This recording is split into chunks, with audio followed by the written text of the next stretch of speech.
what we're really asking for is a whole new rebooting right now. We're asking you to forget everything that you've ever heard from us or anybody else, just for a bit, and just sit here in your nowness, where all of your power is, and tell us what you want more than anything else. What do you want more than anything? What do you care about?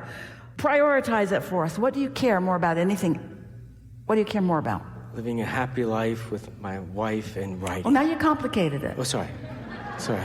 I want to be happy. Yes. Because when you bring others into it, now you got to control them.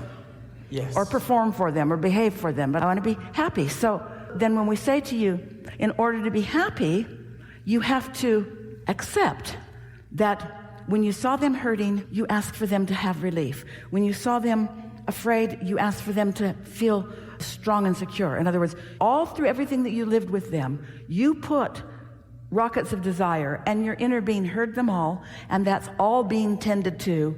You don't have to do it anymore. And you know why it's good for us to tell you that you don't have to do it anymore? You don't have to hold it together for everybody else, because you can't. It's not your job.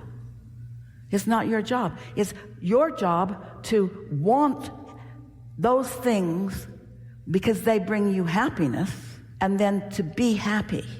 That's the total equation.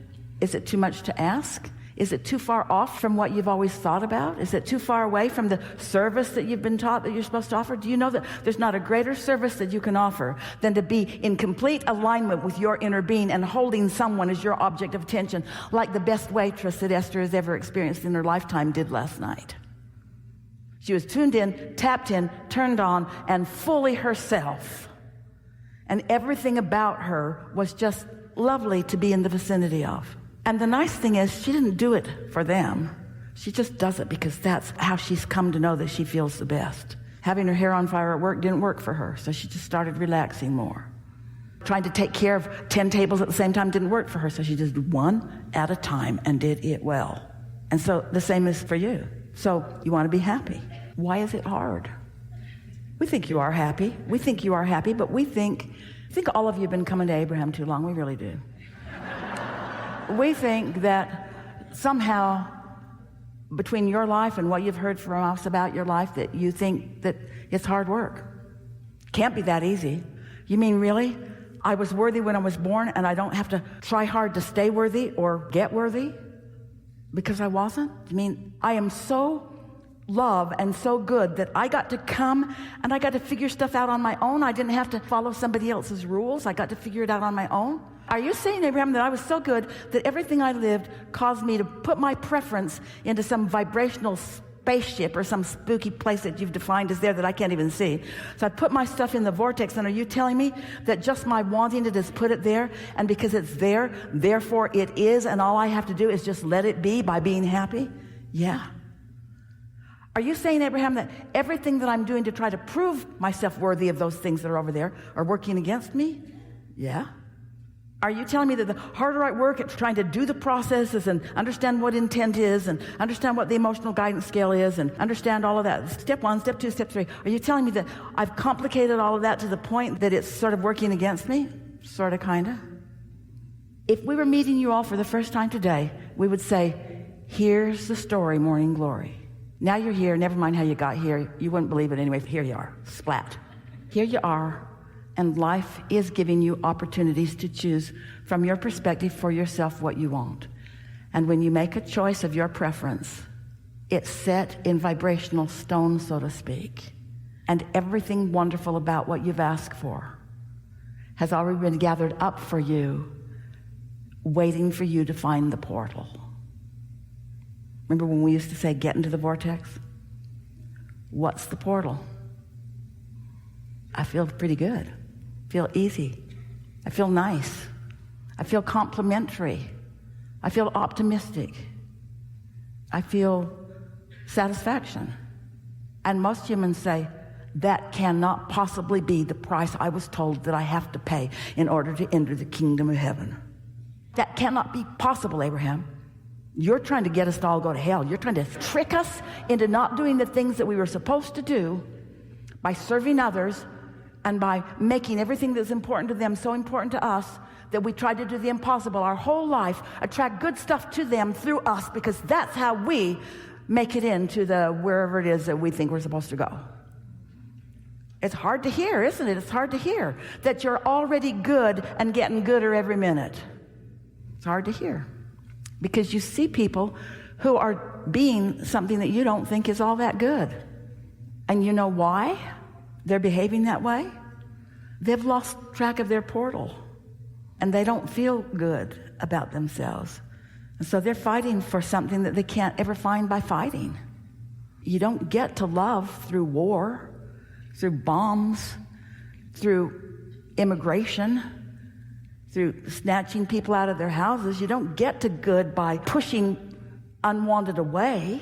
You get to good by finding something that feels good and staying focused upon it until the law of attraction enlarges it and makes it bigger and better, you see. So if we inquired of you just one word to describe what you're feeling right now as a result of what you heard right now, as we pick some words, will you respond if it was yours? Did you feel relief? Did you feel worry? Did you feel confident? Did you feel lost? Did you feel slightly to moderately to extraordinarily eager? Did you feel behind in your knowing and like you have so much you've got to learn? See? You're right there. You've got it. You've got it. So now we're going to talk for just a little bit about how to deal with the people in your life that are going to be shocked at the new you. They're not going to be shocked. They're going to be thrilled because you're going to stop meddling in their lives. You're going to stop trying to do all their thinking for them. You're going to stop being pessimistic. You're going to be so nice to be around. You're going to be a sight for sore eyes when you show up somewhere. And you might find yourself saying to them, I've recently figured something out. I'm more worthy than I thought I was, and life is supposed to be good for me. And so keep an eye out, because I think with what I just discovered, things are going to start looking pretty good for me. And you're on your own. You're on your own. But I heard something somewhere that any advantage that I am to anybody else, that I offer it to them through example, not through words. So I'm not going to try to explain to you what new awareness I've come to. And actually, I think it kind of dovetailed nicely with me, because I think I always wanted to be more selfish than I let myself be. I don't know why I held back on letting good stuff come to me. I think I thought that there was only so much goodness, so much money, so much happiness to go around, and I wanted to share it. I think I had a good reason for not being more selfish, but now I understand that it gets as big as those of us who are willing to let it in are willing to let it in. I don't think I can deprive anyone of anything by savoring it myself. I don't think I'm ever going to get the last piece of swordfish or the last piece of pie. I think there's always going to be enough of everything that everyone wants for everyone. And so I'm just going to get mine now and get mine now and get mine now and get mine now. And when for some reason I don't feel like I'm getting it, I'm going to realize that I've just closed up my own portal for no good reason. I'm just going to find some way of opening it up, like taking a walk or a shower or a swim or a run or you know where those sweet spots are, don't you? Good conversation, really good conversation. Oh, it's all your fault. It's all your fault. You brought this conversation to us. Through the life that you've been living and what you've put into the vortex, this whole conversation was about the spectrum between who you really are and who you've been letting yourself be. So you just sat yourself down and opened yourself up and let us explain to everyone who they are, because you let us explain to you who you are. I am so thankful to be here. I was wondering what the quickest way, when we have a negative thought sort of enter our mind.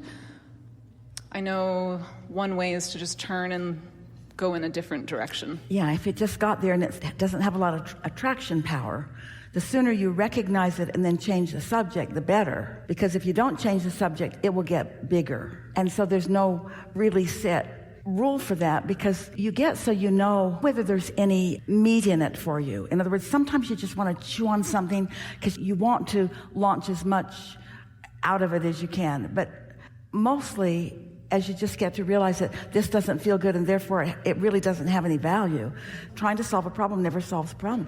So if you can pivot to the other end of the stick, if you can ask yourself, well, this doesn't feel good and it was about that, what is it that I'm... Sometimes Esther would say to Jerry as they were driving, she'd just get a icky kind of feeling, kind of come out of nowhere, and then she'd think, whoa, what's that all about? And it was something that she was mulling over and didn't realize until it got some momentum going that it was bothering her. Well, trying to get to the bottom of something that's bothering you isn't a good idea, but changing the subject when you're bothered is a good idea. Sometimes it's these seemingly random, like things about like accidents, destruction, things that are like what I would like to, and I try to pivot in those moments, and I wanted your guidance on... In the moment of something uncomfortable or traumatic, that's not the moment to try to do the work and pivot, because what's the work? Let's just recap from everything that we've talked about here today. What's your takeaway? What is the work? To stay in the sweet spot. To get to it. And so where in that work is the answer to this question? Doesn't even apply, does it? What's the fastest way to get off something that's really bothering me? Well, to get off it as fast as you can, but to not let what's bothering you be the main event. That's it. Not letting what's bothering you be so important that you have to get to the bottom of it, but let what's bothering you be the evidence that you're on the right track and you're looking for the right track, and where might you find the right track? You could walk through wherever you are and say, where is it? Where is it? Where is it? Where is it? And what you're saying, where's my easiest portal to feeling better? Where is it? Because your inner being knows where it is. When you and your inner being are looking for the same thing, you'll find it pretty quick. One of the earlier books that was The Science of Deliberate Intent. And it was all about pivoting. It was all about what to do when you have this thought, how you might look at it differently. And some of that can be helpful, but most of it just bogs you down in the misunderstanding or belief that you have to solve a problem in order to feel better. When the truth of it is, you've already solved the problem by having the problem.